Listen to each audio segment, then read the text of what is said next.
Fala galera, bem-vindos a esse canal, mais um vídeo aqui. Na verdade essa é a segunda parte do primeiro vídeo acerca da síndrome da Torre de Babel. No primeiro vídeo foi mais assim, compartilhando como que Deus ministrou e abriu os meus olhos para essas questões. Então foi algo assim mais do espírito mesmo.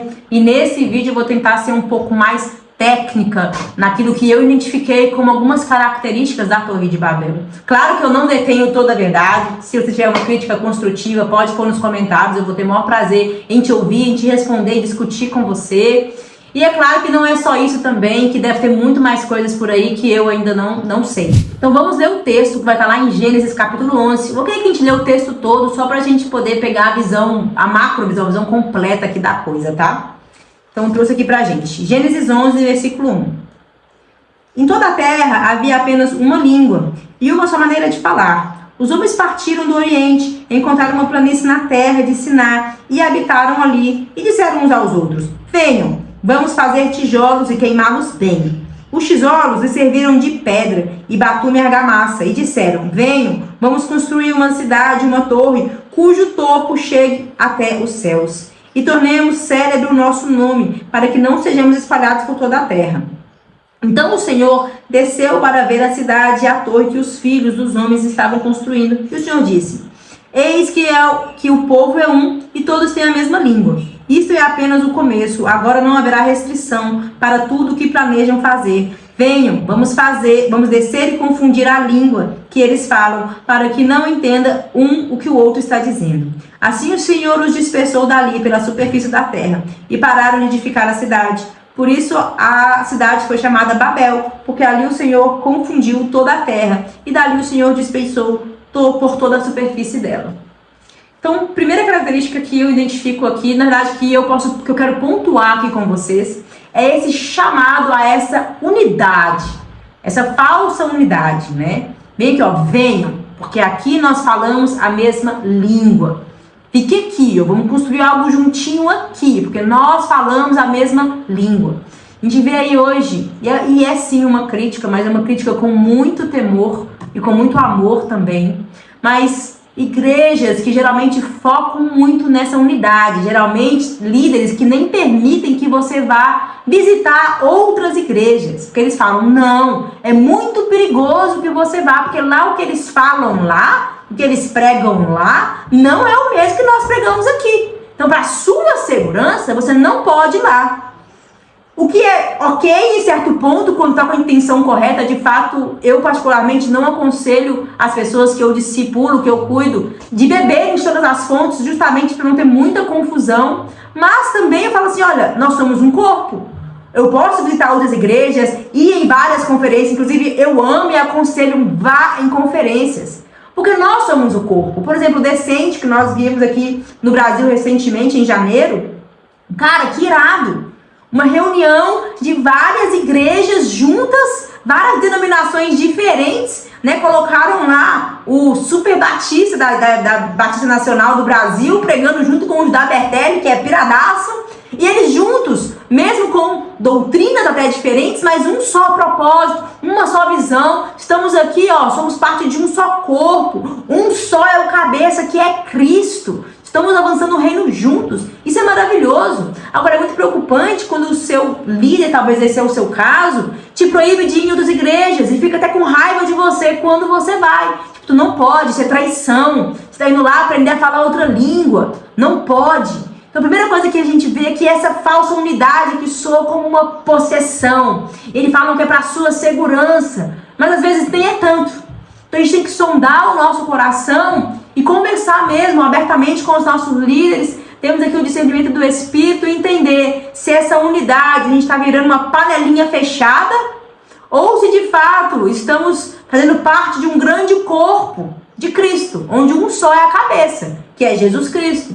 Então essa falsa unidade, que é como uma possessão mesmo, é um ponto que a gente tem que estar muito atento. Tem que estar muito atento mesmo. Outra coisa que eu percebo é o apego à estrutura. Olha só o que o texto diz, vou até abrir aqui de novo. Venham, vamos servir, vamos construir juntos uma torre, cujo topo nos leve aos céus. é um foco exacerbado na estrutura, falando agora do templo, né, da sede física ali da sua igreja, da minha igreja, né? É só servindo aqui, nos cultos, nas aulas, nos eventos que você vai para o céu. É só aqui, servindo aqui, que você está de fato servindo ao reino. Quando que isso não é verdade? Claro que você deve sim servir a sua igreja, deve sim fazer parte do corpo, porque o sangue só circula lá dentro. Mas quando você está nas 7 esferas da sociedade, com a mentalidade, com a cosmovisão do reino dos céus, você está servindo ao reino. Seja na sua profissão, se você está lá talvez na sua empresa e pregando o evangelho ali para os seus colegas de trabalho, que eles vejam Cristo na sua vida, está servindo ao reino. Talvez Deus te chama para ser um professor que vai levar um ensino verdadeiro, que vai levar os princípios do reino ali como cosmovisão para aquelas crianças. Ou talvez você é um advogado que não vai se sucumbir a maneira chula do mundo, do Egito de advocacia. E você leva os princípios do reino, de justiça, você é íntegro, você é firme. Ou seja, qual for a sua área de atuação no reino dos céus, você serve ao reino nas 7 esferas da sociedade, na cultura, na educação, nos negócios, na sua família, quando você serve a sua casa.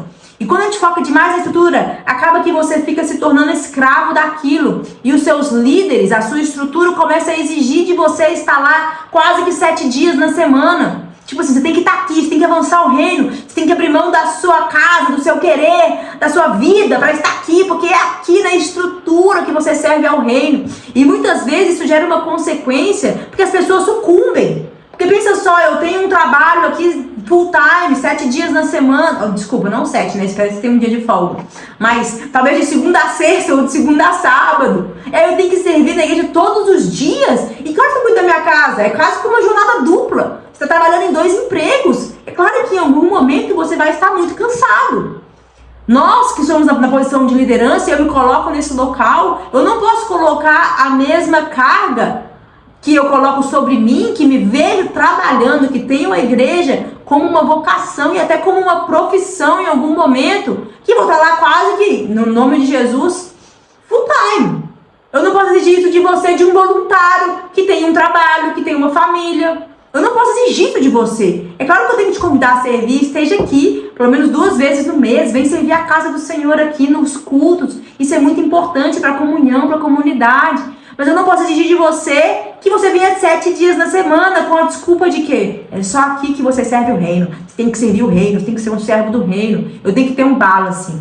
Nós, como discipuladores, temos que amar aquela pessoa. Olha, se eu te amo, eu sei que é muito importante para você que você cuide da sua família, que você descanse, que você tenha tempo de lazer, que você cresça nas suas faculdades mentais.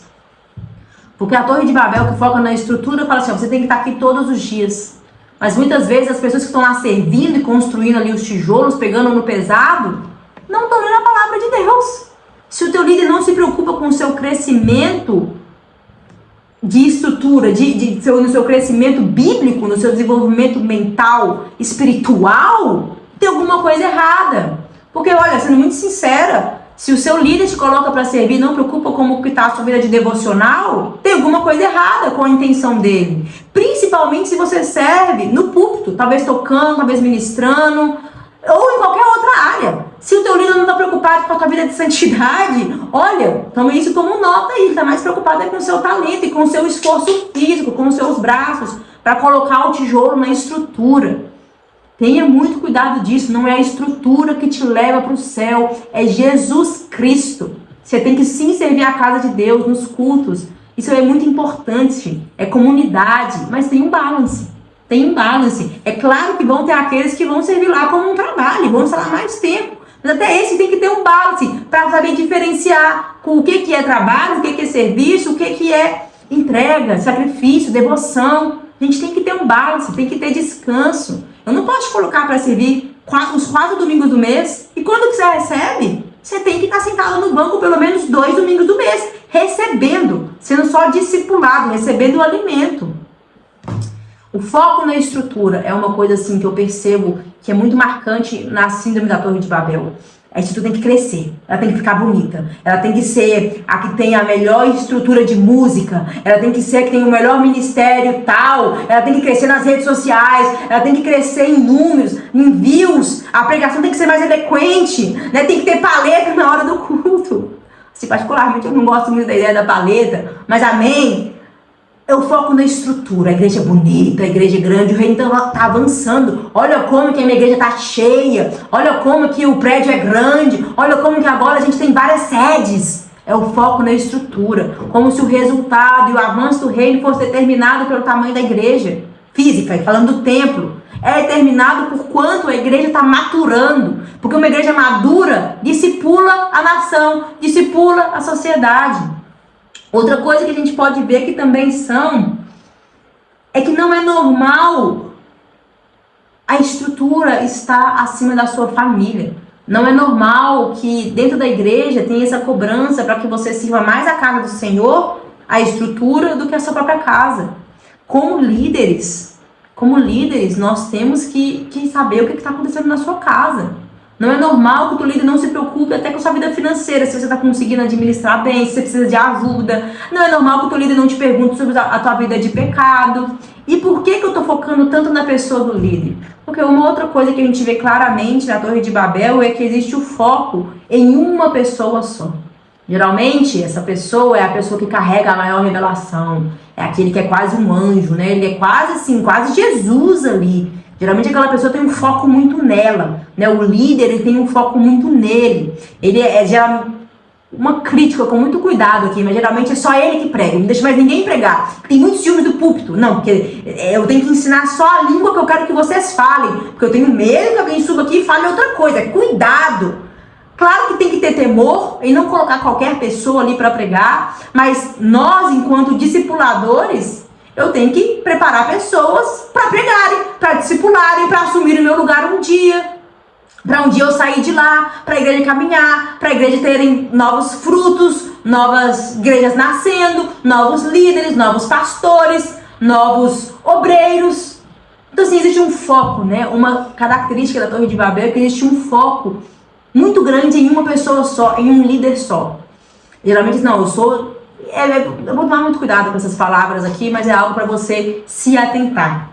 É claro que o que eu trouxe aqui são coisas bem pequenas assim, mas é pra gente estar muito atento se a gente não está servindo a Torre de Babel. Porque a igreja, o desejo de Deus para a igreja é que ela seja saudável. É que você consiga ter um balance entre a sua casa, que faz parte do seu ministério, porque né, nós somos ministros de Cristo, ministramos a Ele em primeiro lugar. E a sua casa está envolvida nisso, Deus está interessado com a sua casa. Inclusive, se a sua casa não estiver bem, segundo o que Paulo fala para Timóteo, você não está apto para ser um líder. Não está apto. Não está apto para ser um líder. Se você não sabe manusear bem a palavra, você não está apto para ser um líder. Se você é muito novinho na fé, não está apto para ser um líder.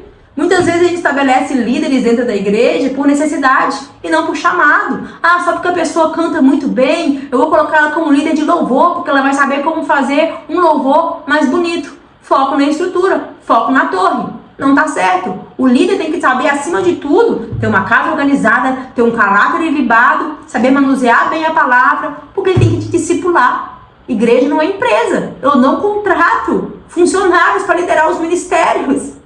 Igreja é corpo, igreja é comunidade, igreja é vida na vida. Eu tenho que estar preocupado com o seu coração mais do que com as suas habilidades.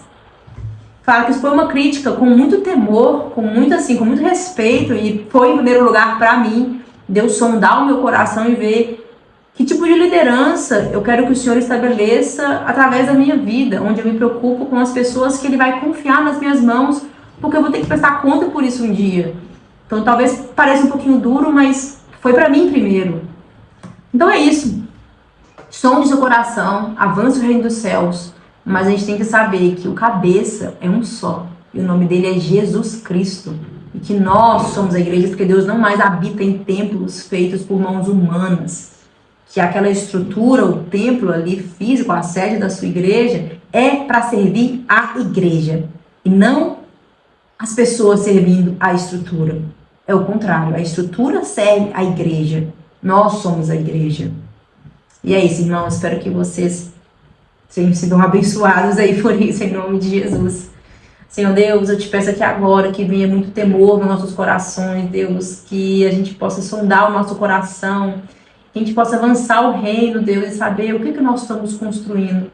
Não queremos torres de Babel, Deus, queremos uma igreja que tem um só cabeça, que é Jesus Cristo, e que avança um reino em toda a humanidade, e não só dentro das quatro paredes. Queremos uma igreja saudável, que olha para Cristo, que glorifica a Cristo, e que alcança a estatura do varão perfeito.